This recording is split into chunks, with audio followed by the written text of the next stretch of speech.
Hello guys! For today's video ay magluluto tayo ng masarap na pancake. Masarap itong pang merienda at pang almusal. So, meron tayo ditong flour, 1/2 kilo. Pinagsama ko na yung mga tira-tirang harina ko. I-sift lang natin ito para maging malinis ang ating harina at walang buo-buo. So, lagyan natin ng 2½ tablespoons of baking powder.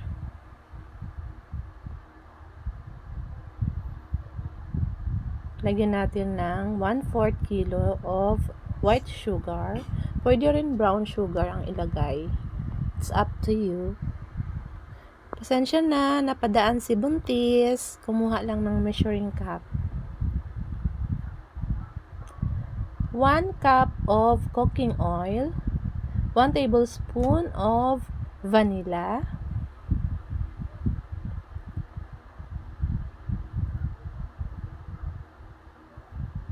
2 large eggs.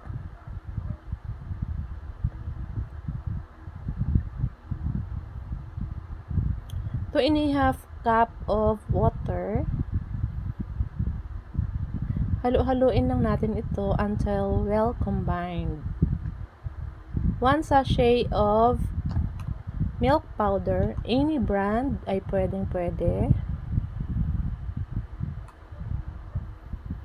Ready na ang ating butter para lutuin sa kawali. So, magpainit lang tayo ng kawali sa pinakamahinang apoy. At once na mainit na ito, ilagay na natin ang ating pancake batter. Advice ko lang guys, huwag masyadong marami kasi malaki ang bilog ng pancake at mahihirapan kayong mag-flip. So ayan, dahil malaki, nahirapan akong mag-flip kaya hindi perfect ang aking pag-flip. Advice ko rin pala, once na nakapainit na kayo ng kawali, huwag nyo nang lagyan ng butter or oil ang ating kawali. Dahil meron naman ng cooking oil ang ating ingredients. So, ayan, dahil makulit si Inday, marami pa rin ang nilagay. Nahirapan na naman siyang mag-flip.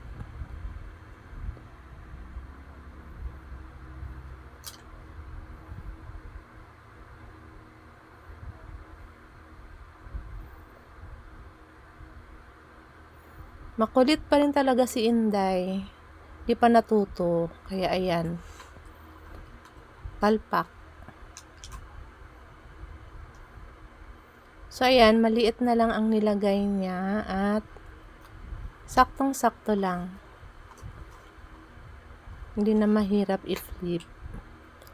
Yan, perfect.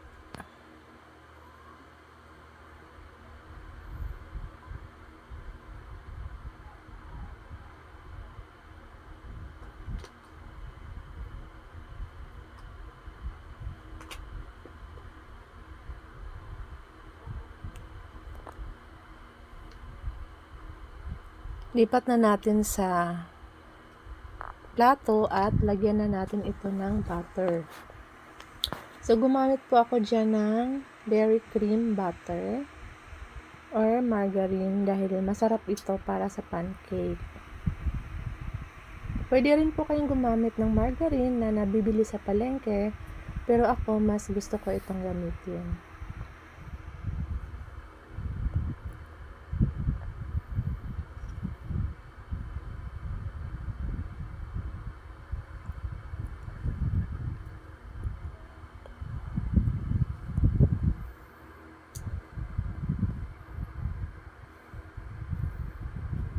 Mag-sprinkle lang tayo ng konting sugar, white sugar pa rin.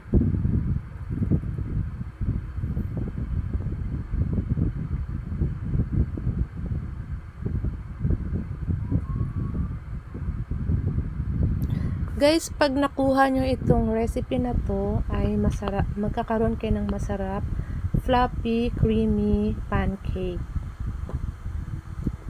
Let me know kung nakuha nyo to at nasubukan nyo at kung saang lugar nakarating ang video na ito.